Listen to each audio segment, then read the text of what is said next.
ውላችን ተጀምሯል። እንደተለመደው ሁሌ ትምህርት ያለቀ እንደ ልጄ ቋጥራለሁኝ እና ይሄ ለልጄ የምቋጥርላት ቁርሷ ነው ወይም ምሳዋ ከነ ቁርሷ ማለት ነው።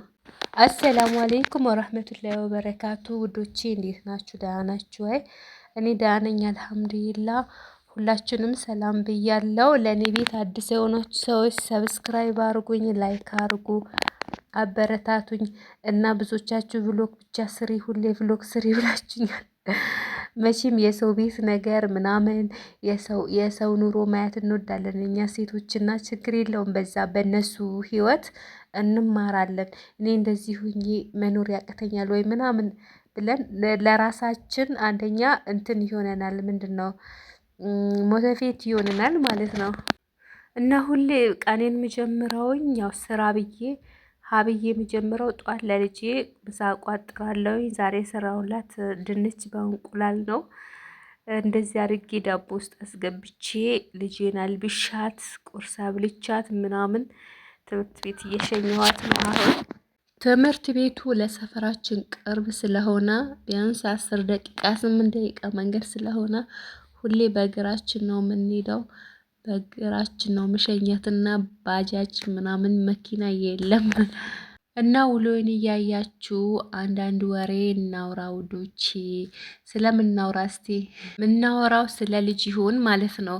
ብዙ ጊዜ ልጅ ጥለን የሄድን ሰዎች ልጆቻችን ብር፣ ልብስ፣ የሆነ ነገር ወይም የተለየ ምግብ ሁሌ ከሚበሉት ምግብ የተለየ ምግብ መብላት የሚፈልጉ ይመስልናል። ከዛ ሁሉ በላይ የሚፈልጉት እኛን ነው። እኛ ልናጥባቸው፣ ልንንከባከባቸው፣ ልናስጠናቸው፣ ቁርአን ልናስቀራቸው፣ ልንከታተላቸው ነው የሚፈልጉት። ለነሱ የሚጠቅመው ደግሞ ይሄ ነው። ከሁሉም ነገር በላይ ይሄ ነገር ነው የሚጠቅማቸውና አሁን የመኪና ሰርቪስ ወይ ባጃጅ ኮንትራት ተይዞላቸው ወራዊ የሚከፈል መኪናም ያላቸው ልጆች እናታቸው አባታቸው ውጭ ያሉ ልጆች አሉ ማለት ነው። ግን እናታቸው እዚህ ካለች ድሃዋ እናታቸው አብረው ከምትኖር ልጅ እኩል አይደለም። ምናልባት የተለየ ልብስ የተለየ ምግብ ሊበሉ ይችላሉና የተለየ ልብስ ሊለብሱ ይችላሉና ግን ስታያቸው በጣም ነው የሚያሳዝኑት። የቲም ልጅ ነው የሚመስሉት። እና ለነሱ ውድ ትምህርት ቤት የግል ከፍላችሁ የወር መኪና ኮንትራት ይዛችሁ ወይም ባጃጅ ይዛችሁ ከምታስተምሩ በተለይ እናትም አባትም ውጪ የሆናችሁ ሰዎች አንዳችሁ መታችሁ ወይ አባት ወይ በተለይ እናት ናት በቃ ለልጅ የምታስፈልገው እናት ስለሆነች ማለት ነው።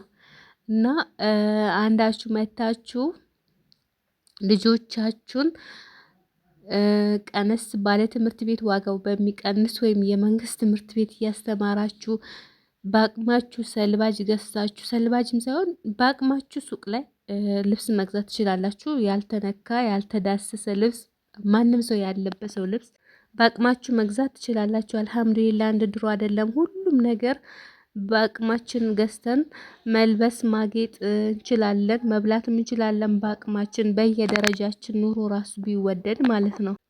ምንም ቢሆን ካክስት ከአያት ከምናምን ከሚሄድ ከራሳችን ያደገ ይሻላልና እኔ አልሐምዱሊላህ ልጄ ብዙም ሳታድግ ነው የመጣሁት። ትልቅ ልጅ ሳትሆን ያው ተንከራታለች በእናት ናፍቆት። ከእናቴ ጋር ነበረች። አባቷም እያሳደጋት አልነበረም ማለት ሄዶ ያታል። ግን እናቴ ነበር የምታሳድግልኝ። ለፍታ ጥራ ግራ ነው እናቴ ያሳደገችልኝ። ግን ማንም ሰው ቢያሳድጋቸው እንደ እናት አይሆንም። ቢያንስ እኛ እናቶች ከነሱ ጋር ብንኖር ጥሩ ነበረ። እና ውዶቼ ቤት ካላችሁ አሁን ብዙዎቻችን ለቤት ብለን ስለምንሄድ ቤት ካላችሁ ኑና እንደዚህ እንደኔ ዶሮ እየገዛችሁ እነዚህ ዶሮዎች ያሉኝ ሁላቸውም የእንቁላል ዶሮዎች ናቸው። አንድ እንቁላል 22 ብር ነው። እሱን ሽጣችሁ መተዳደር ትችላላችሁ። እሱን ለራሳችሁ መብላት ትችላላችሁና በትንሽ ነገር መኖር ትችላላችሁ። ራሳችሁን ከሌላ ሰው ካላወዳደራችሁ በቃ በአቅሜ የኔ ደረጃ የሚችለው አቅሜ የሚችለው ይሄን ነው ካላችሁ በትንሽ ነገር መኖር ትችላላችሁ።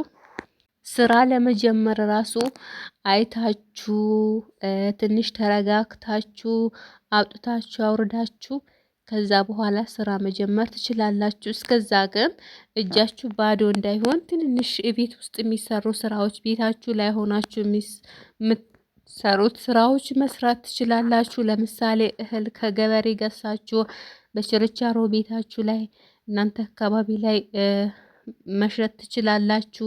እንደዚህ ዶሮ ማርባት ትችላላችሁ ቤታችሁ ውስጥ ሆናችሁ ማለት ነው።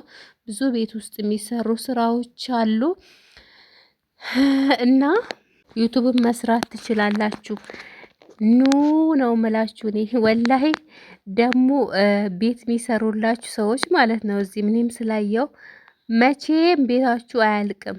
አላለቀም ነው። አሁንም ላኪ ለሆነ ነገር አሁንም አያልቅም።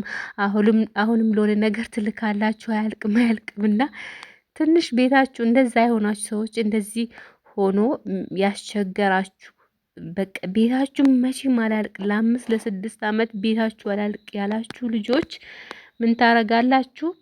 በቃ ብር ይዛችሁ ቢያንስ የ2 አመት የ1 አመት ብር ይዛችሁ ከመጣችሁ ቤታችሁን መጨረስ ትችላላችሁ። እኔ እንደዛ ነው ያደረኩትኝ። አያልቅም። እዛ ሆናችሁ እነሱ እዚህ ግማሹን ነው የሚያጠፉት፣ ከዛም በላይ ሊያጠፉ ይችላሉና ወይ ራሳችሁ በምትፈልጉት አይነትም አይሰሩላችሁም። ለዛ ቤቱ ከቆመና ቦታ ካላችሁ ተሎ ብለው ሰርተው ካላስረከባችሁ እናንተ ኑና ማለት ነው ራሳችሁ ጨርሱታላችሁ። ብራችሁን ይዛችሁ ነው ስትመጡ። ደግሞ ብራችሁን በሌላ ሰው አካውንት አትላኩ። የራሳችሁን ብር ወይ በዶላር ቀይራችሁ ወይም ደግሞ በዛው በሪያልም ይሁን በዲናር በድርሃምም ይዛችሁ ትኑና እዚህ ባንክ ቤት ላይ መቀየር ትችላላችሁ። በሐዋላም አለ፣ ያው ህጋዊ ባይሆንም ሐዋላም አለ፣ መቀየር ትችላላችሁ። እና አትሸወዱ። በሌላ ሰው ብር በሌላ ሰው እጅ የገባ ብር የኔ ነው አትበሉ። ሊሰጣችሁም ላይሰጣችሁም ይችላል። የራሳችሁም ሰው ብዙ ጊዜ የራሳችን ሰው ነው የሚጎዳን። ያምነው በቃ ለኔ ያስብልኛል ይራራልኛል ያልነው ሰው ነው እኛን በጣም የሚጎዳን ማለት ነው። እና ውዶች ይሄን አክል ከመከርኳችሁ እኔም ብሎ መካሪ ይበቃችኋልና ይሄን ይመስላል። ብሎጌ ውሎ ይሄን ይመስላል። አመሰግናለሁ ስለምትከታተሉ።